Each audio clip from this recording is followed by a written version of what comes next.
Audio Jungle.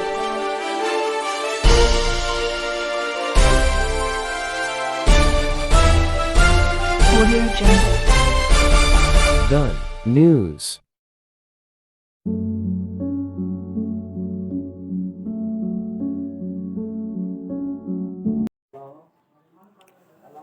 नाज़रीन, वगण में जहांगीर अली खासकेले जी report पेश कयूं था त वगण शहर के मेन इंडस हाईवे ते मक्सी पेट्रोल पंप लाड़े वटे बिन मोटरसाइकिलन में आमू सामू टक्कर के नतीजे में 2 ॼणा सख्त ज़ख्मी।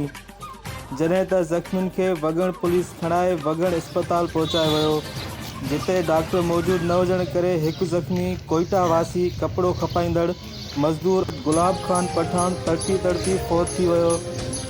जॾहिं त ॿिए ज़ख्मीअ खे घंटी जोगी हालत में वारस खणाए लाड़काणे जे शोबा हादसात मुंतकिल कयो, जिते संदसि जी हालत घंटी जोगी ॿुधाई पई वञे। जॾहिं त फ़ौती मज़दूर अमीर मोहम्मद वलद गुलाब खान पठान जो लाश 3 कलाक गुज़री वञण खां पोइ डॉक्टरनि पहुची पोस्टमार्टम करे लाश वारसनि हवाले कयो।